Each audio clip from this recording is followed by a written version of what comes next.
So today we are going to start the third chapter, that is pair of linear equation in two variables. ठीक है. So linear equation in two variable जाने से पहले first of all what is linear equation. ठीक है. So what is linear equation? First order equations are called linear equation. So first order equation क्या होता है? That means equation having highest power one. जिस equation में highest power one रहता है उससे लीनियर इक्वेशन कहा जाता है. अभी आते हैं linear equation in two variable क्या होता है. So linear equation in two variable उसका जनरल फॉर्मूला है, मतलब linear equation in two variable इस फॉर्म में रहता है A X plus B Y plus C equal to zero. So यहाँ पे ए बी सी क्या है? सो यहाँ पे A B C real numbers है. एंड मोस्ट इंपॉर्टेंट थिंग यहाँ पे ए और B at a time zero नहीं होगा, मतलब ये दोनों जीरो नहीं होगा. सपोज अगर मैं यहाँ पे अगर ए जीरो हो जाता है, अगर यहाँ पे हम लोग ए इक्वल टू जीरो पुट करें तो ये टोटल जीरो हो जाएगा. तो सिर्फ फॉर्मूला रहेगा B Y plus C equal to zero. अगर B Y plus C equal to zero हो गया तो वो linear equation in one variable हो गया, तो टू वेरिएबल नहीं हुआ. So linear equation in two variable होने के लिए उससे both A and B not equal to zero होना चाहिए. उसके बाद आते हैं सॉल्यूशन पे. एक लीनियर इक्वेशन का सॉल्यूशन किस तरह निकलेगा. फॉर एग्जांपल यहाँ पे एक एग्जांपल दिया गया है 2x प्लस 3 इक्वल टू 5. अगर मैं यहाँ पे x इक्वल टू 1 पुट करूँ, ठीक है, तो यहाँ पे x पुट कर देते हैं तो y इक्वल टू 1 निकल गया. सो एक्स वाई इक्वल टू 1 निकला. उसी तरह से अगर हम लोग 0 पुट करें तो y का वैल्यू 5/3 निकलता है. इसी तरह x पे यहाँ पे कुछ भी वैल्यू मैं पुट करूँ, ठीक है, x पे कोई भी वैल्यू एक 1/1 अगर पुट करूँ तो y का आउटपुट निकलता रहेगा. इसीलिए इसका सॉल्यूशन कभी ख़त्म नहीं होता. That's why linear equation in two variables have infinite many solution. Infinite many solution का मतलब क्या होता है? जिसका सॉल्यूशन ही ख़त्म नहीं होता. और इन क्लास 9 में ऑलरेडी हम लोगों ने पढ़ा हुआ है कि लीनियर इक्वेशन ऑलवेज एक स्ट्रेट लाइन. अगर ग्राफ में हम लोग लीनियर इक्वेशन को ड्रॉ करें, ठीक है, ग्राफिकली, तो एक वो स्ट्रेट लाइन फॉर्म करते हैं. स्ट्रेट लाइन यहाँ वहाँ कहीं भी ड्रॉ हो सकता है. सो यहाँ पे वही मैंने लिखा हुआ है, graphically linear equation in two variables is a straight line. मतलब linear equation in two variable always एक स्ट्रेट लाइन फॉर्म करता है. अभी हम लोग देखेंगे कि a pair of linear equation in two variable, मतलब अगर हम दो लीनियर इक्वेशन को लेंगे, ठीक है, सो वो ग्राफ में किस तरह से बिहेव करेंगे उसी के बारे में देखेंगे. सो अगर हम एक pair of linear equation in two variable लेंगे तो इनमें से तीन कंडीशन में से एक ही होगा. That means two linear lines will intersect at point, मतलब दो लाइन एक पॉइंट पे इंटरसेक्ट करेगा, या फिर ये फर्स्ट कंडीशन हो सकता है. सेकंड कंडीशन में दो लाइन पैरेलल रहेगा, या फिर थर्ड केस में वो कोइंसाइड करेगा. कोइंसाइड मीन्स एक लाइन के ऊपर दूसरा लाइन ही रहेगा. सो अभी एक एग्जाम्पल की वजह से समझेंगे. एक एग्जाम्पल दिया गया है x minus 2y equal to 0, 3x plus 4y equal to 20. So हम लोगों ने यहाँ पे उनका डिफरेंट सॉल्यूशन फाइंड आउट किए.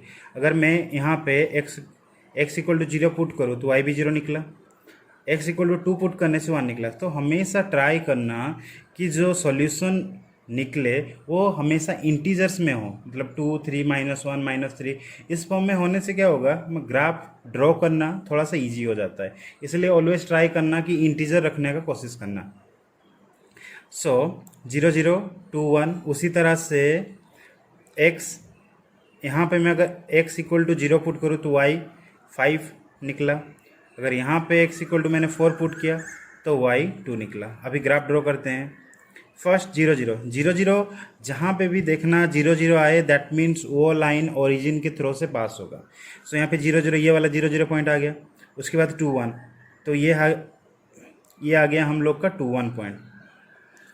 सो लाइन को सीधा एक्सटेंड कर देना, ठीक है. ये फर्स्ट लाइन ड्रॉ हो गया. उसके बाद 0 एंड 5, ये आ गया 0 एंड 5 पॉइंट. उसके बाद आ गया 4 एंड 2 पॉइंट, ये आ गया 4 एंड 2 पॉइंट. यहाँ पे हम लोगों ने लाइन ड्रॉ कर दिया. तो जहाँ पे दो लाइन इंटरसेक्ट होता है, ठीक है, जहाँ पे दो लाइन इंटरसेक्ट कर रहा है वो होगा इन दोनों का एक पर्टिकुलर सॉल्यूशन.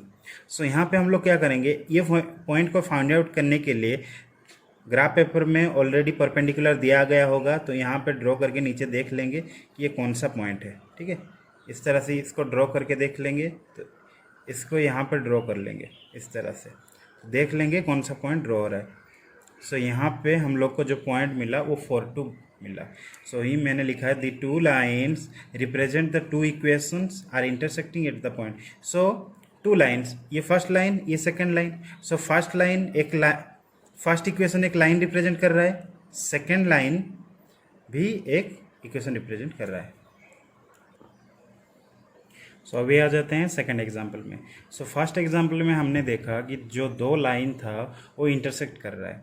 सो अभी सेकंड एग्जाम्पल दिया गया है 2x + 3y = 9, 4x + 6y = 18। सो हम लोग को अभी उसका सॉल्यूशन निकालना है।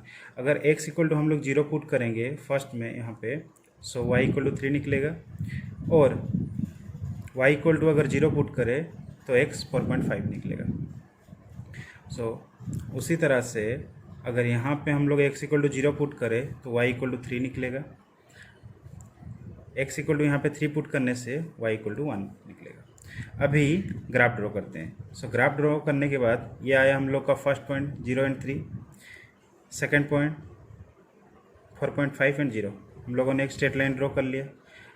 उसके बाद सेकेंड पॉइंट 0 और 3, वही सेम पॉइंट 0 और 3। उसके बाद 3 और 1, 3 और 1 यहाँ पे आया। सो हम लोग स्ट्रेट लाइन ड्रॉ करेंगे तो यहाँ पे हम लोग देखते हैं जो हम लोगों ने फर्स्ट लाइन ड्रॉ किया था उसी के ऊपर सेकेंड लाइन भी आ रहा है। जो हम लोगों ने फर्स्ट लाइन ड्रॉ किया उसी के ऊपर सेकेंड लाइन भी एग्जिस्ट कर रहा है। दैट मीन्स यहाँ पे हम लोग बोलेंगे कि एक लाइन दूसरे लाइन के ऊपर कोइंसाइड कर रहा है। कोइंसाइड का मतलब एक लाइन के ऊपर दूसरा लाइन भी लाई कर रहा है। जब दो लाइन इंटरसेक्ट करता है, जब when two line intersect each other, वो मैक्सिमम हम लोग को पता है कि दो लाइन मैक्सिमम एक पॉइंट पे इंटरसेक्ट करता है। सो वहाँ पे only one solution is possible. But जब एक लाइन दूसरे लाइन के ऊपर रहता है, ये हर एक पॉइंट पे फर्स्ट लाइन सेकंड लाइन को हर एक पॉइंट पे टच कर रहा है, तो इस केस में क्या होगा, इन्फिनाइट मेनी सॉल्यूशन होगा। दैट मीन्स एग्जांपल 2 हमने जो अभी यहाँ पे किया इसका सॉल्यूशन होगा इन्फिनाइट मेनी सॉल्यूशन। सो अभी आ जाते हैं एग्जाम्पल 3 में। सो यहाँ पे एक इक्वेशन दिया गया है x + 2y - 4 = 0, 2x + 4y - 12 = 0। उसी तरह से सॉल्यूशन फाइंड आउट करेंगे। यहाँ पे अगर 0 पुट करेंगे तो 4 आएगा, 0 पुट करेंगे तो 2 आएगा, और यहाँ पे 4 पुट करने से 0 आएगा। उसी तरह से सेकंड पे इस इक्वेशन पे 0 पुट करने से 3 मिला, और यहाँ पे y = 0 पुट करने से 6 मिला। तो ये हो गया हम लोग का सॉल्यूशन हो गया। अभी हम लोग ग्राफ ड्रॉ करते हैं। सो हम लोगों ने फर्स्ट 0 = 2, ये आया फर्स्ट पॉइंट, सेकंड पॉइंट 4 0, तो हम लोगों ने ये वाला स्ट्रेट लाइन ड्रॉ कर लिया। और हमेशा याद रखना कि स्ट्रेट लाइन ड्रॉ करने के लिए मैक्सिमम 2 पॉइंट्स हम लोग को चाहिए, मैक्सिमम नहीं मिनिमम। सो मिनिमम हम लोग को 2 पॉइंट चाहिए। सो उसी तरह से यहाँ पे 3 0, ये आ गया हम लोग का x = 0, y = 3। सो ये पॉइंट आ गया। सो ये पॉइंट 6 0 हम लोगों ने ये लाइन ड्रॉ कर लिया। तो यहाँ पे हम लोग देखते हैं कि फर्स्ट लाइन सेकेंड लाइन के साथ पैरेलल है। दैट मीन्स पैरेलल मतलब फर्स्ट लाइन सेकेंड लाइन को टच ही नहीं कर रहा। सॉल्यूशन कब निकलता है, जब एक लाइन दूसरी लाइन को टच करता है, जब इंटरसेक्ट करता है तो एक पॉइंट पे टच करता है, जब कोइंसाइड करता है मतलब एक लाइन जब दूसरी लाइन के ऊपर रहता है, सो एवरी पॉइंट पे टच करता है। इसीलिए वहाँ पे इन्फिनाइट मेनी सॉल्यूशन था। बट यहाँ पे प्रॉब्लम है कि यहाँ टच ही नहीं कर रहा, मतलब एक लाइन दूसरे लाइन के बीच में कोई कनेक्शन ही नहीं है। दैट मीन्स इस केस में no solution. Means this two lines, एक लाइन है एक लाइन है, तो these two lines have no solution, मतलब इसका सॉल्यूशन ही नहीं निकलेगा। सो अभी हम लोग को पता चल गया कि थ्रो ग्राफ मतलब ग्राफ ड्रॉ करने से हम लोग को पता चल गया कि कौन सा लाइन इंटरसेक्ट करेगा, कौन सा लाइन पैरेलल रहेगा, और कौन सा लाइन कोइंसाइड करेगा। बट हर टाइम ये पॉसिबल नहीं होता कि हम लोग हर वक्त ग्राफ ड्रॉ करके ही देखें यहाँ पे अभी हम लोग देखेंगे कि विथआउट ग्राफ, कि बिना ग्राफ ड्रॉ किए हम लोग को किस तरह पता चलेगा कि कौन सा इंटरसेक्ट करेगा, कौन सा कोइंसाइड करेगा, और कौन सा पैरेलल रहेगा। उसी एग्जांपल से ही हम लोग समझेंगे। देखो फर्स्ट एग्जांपल हमने ली, ये आ गया, ये हम लोग का फर्स्ट एग्जांपल है, ठीक है। सो हम लोग का जो जनरल फॉर्मूला होता है वो x1 प्लस वो इस तरह से रहता है। अगर दो इक्वेशन को, ठीक है, अगर दो इक्वेशन को जनरल फॉर्म की वे से रिप्रेजेंट किया जाए तो इस तरह देखेगा। सो ये हम लोग का first equation x minus 2y equal to 0।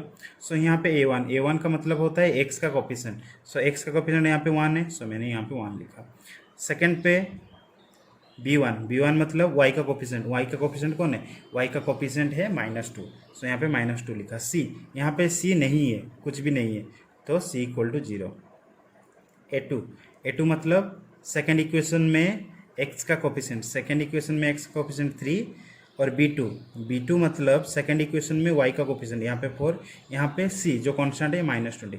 यहाँ पे हम लोग देखते हैं कि a1/a2 करने से 1/3 आया, b1/b2 करने से -2/4 दैट इज -हाफ आया। सो यहाँ पे a1/a2 और b1/b2 इक्वल नहीं आएगा। सो यही कंडीशन है, जब हम लोग दो इक्वेशन दिया गया होगा हम लोग चेक करेंगे कि a1/a2 और b1/b2, c1/c2 नहीं चाहिए हमें, ठीक है। सो a1/a2 और b1/b2 को यहाँ पे हम लोग a1/a2 और b1/b2 को चेक करेंगे। जब a1/a2 not equal to b1/b2 आएगा तब दो लाइन इंटरसेक्ट करेगा इस तरह से, और उसका एक पर्टिकुलर सॉल्यूशन, एक पॉइंट पे सॉल्यूशन निकलेगा।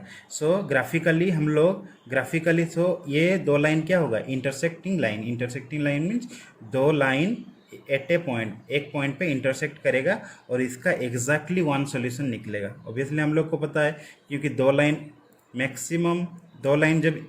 लाइन जब इंटरसेक्ट करता है, ठीक है, एक पॉइंट पे इंटरसेक्ट करेगा और एक ही सॉल्यूशन निकलेगा, exactly one solution. So second वाला एग्जाम्पल लेते हैं। 2x plus 3y -9 equal to 0, 4x plus 6y minus 18 equal to 0। उसी तरह से फर्स्ट इक्वेशन में x का कोफिशिएंट 2, उसे a1, b1 फर्स्ट इक्वेशन में y का कोफिशिएंट यहाँ पे 3, और जो कांस्टेंट है फर्स्ट इक्वेशन में वो है c1। उसी तरह से सेकेंड इक्वेशन में x का कोफिशिएंट a2, सेकेंड इक्वेशन में y का कोफिशिएंट b2, और जो कांस्टेंट है वो है -18। अभी हम लोग देखते हैं a1/a2, b1/b2, c1/c2 निकालते हैं। a1 सबका निकालने के बाद हम लोग को दिखा कि सबका हाफ है, a1/a2 भी हाफ है, b1/b2 भी हाफ है, और c1/c2 भी हाफ है। तो यहाँ पे हम लोग को पता चला कि a1/a2, b1/b2 और c1/c2, जब a1/a2, b1 तीनों इक्वल होगा तब एक लाइन दूसरे लाइन से कोइंसाइड करेगा, मतलब एक लाइन दूसरे लाइन के ऊपर ही रह जाएगा। और हम लोग को पता है एक लाइन अगर दूसरे लाइन के ऊपर रहेगा तो एक लाइन को वो दूसरे लाइन को हर एक पॉइंट पे टच करेगा। सो इसके लिए उसका इन्फिनिट मैनी सॉल्यूशन निकलेगा। जो थर्ड एग्जाम्पल था उसको ऑब्जर्व करते हैं। तो थर्ड एग्जाम्पल ये था x plus 2y minus 4 equal to 0, 2x plus 4y minus 12 equal to 0। So यहाँ पे फर्स्ट इक्वेशन का x में कोफिशिएंट कितना है 1, सेकेंड में y का कोफिशिएंट 2 जो b1 है, और कांस्टेंट ये रहा c1। उसी तरह से सेकेंड इक्वेशन में x का कोफिशिएंट a2, y का कोफिशिएंट b2, और जो कांस्टेंट है -12। अभी हम लोग a1/a2, b1/b2, c1/c2 निकालते हैं। यहाँ पे हम लोग देखते हैं कि a1/a2 और b1/b2 दोनों इक्वल है, बट वो c1/c2 के साथ इक्वल नहीं हो रहा है। यही होता है पैरेलल लाइन के केस में, जब a1/a2 इक्वल टू b1/b2 होगा बट वो c1/c2 के साथ इक्वल नहीं होगा दोनों, तब वो दोनों लाइन ग्राफिकली पैरेलल रहेंगे। और हम लोग को क्लियरली पता है कि जब दो लाइन पैरेलल होगा तो उसका सॉल्यूशन ही नहीं निकलेगा।